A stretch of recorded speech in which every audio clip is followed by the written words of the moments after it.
Hi, my name is Natalie Champion, and this is my YouTube video for Speech 2, which I'll be talking about British taxes and acts. This is my audience, and I'm recording it myself. During the 1700s, throughout Great Britain, there had been many taxes and acts imposed on its American colonies to try and raise revenue and strengthen the other controls. Laws that were imposed had been the Sugar Act of 1764, the Stamp Act of 1765, the Tea Act of 1773, and many others were designed to take over the cost of all the damage done from global wars and colonial administration. Although the money would be used to go towards many fundamental things for repair, it made the people and colonists that lived there angry, in which they began to protest. They did not appreciate that they would have to pay an extra tax for the things they would buy daily. There had been many people thinking these added taxes were unfair now because there was no said parliament or representatives to speak for them on behalf of them in their areas. With all of this happening, it led the colonists to grow apart from Britain, creating tensions and to realize they deserved independence to speak on behalf of themselves. The Sugar Act was an act designed to impose duties on goods and raise revenues for the American colonies. Some of the items they would tax would be things including molasses, sugar, and indigo. It also became an act to increase control over colonial trade after the French and Indian War. Many colonists protested against the Sugar Act because it would raise many of their taxes on things they bought often, whereas they were not making enough money to pay for it all. It made most of everyone angry because this tax was passed by the British Parliament through colonies that once again had no parliament for themselves to speak on their behalf. Therefore, colonists had all of these taxes coming on them without being allowed to have a say on it.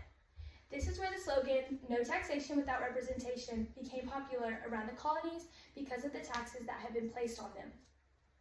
The Tea Act was an act primarily allowing struggling British East Indian Company to sell tea directly to the American colonies at a reduced price, giving it a monopoly and undercutting colonial merchants and smugglers.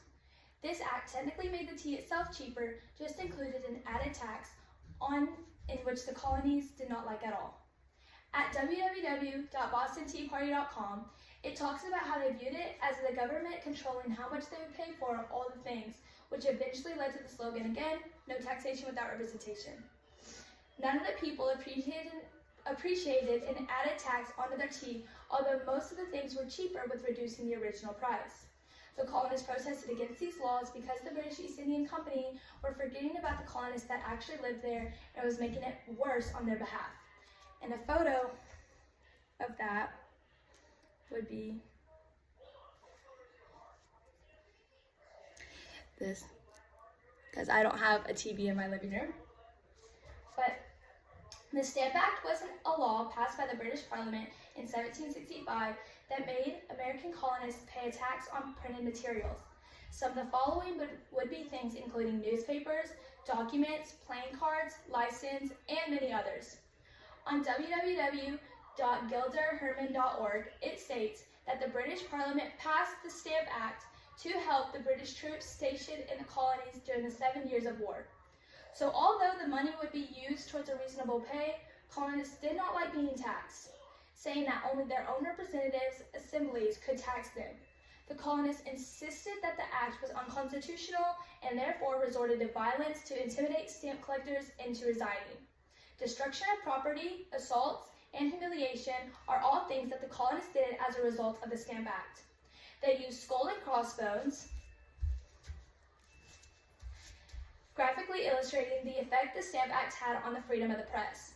The colonists did not like this tax at all because it heavily affected the amount of money they had to spend just for a stamp, causing them to do all of the violent acts. In conclusion, these taxes that were placed by the British Parliament on the American colonies, known as the Sugar Act, Stamp Act, and Tea Act, led to the colonists fighting and protesting for their independence. The money would eventually be used for costs from the French and Indian War for repairments. All of the following acts were meant to raise money and control the colonies, but instead, the people viewed it as being unfair to be taxed without allowed to have a say in the midst of it. These events did help bring all of the colonies together and push to fight for their own freedom, as well as have the right to make their own decisions. Although it was hard for the colonists and other people to get through the taxes being added and paying for it all, they eventually got almost everything they needed, even though protesting and fighting went on to make it happen. They earned their independence. Thank you.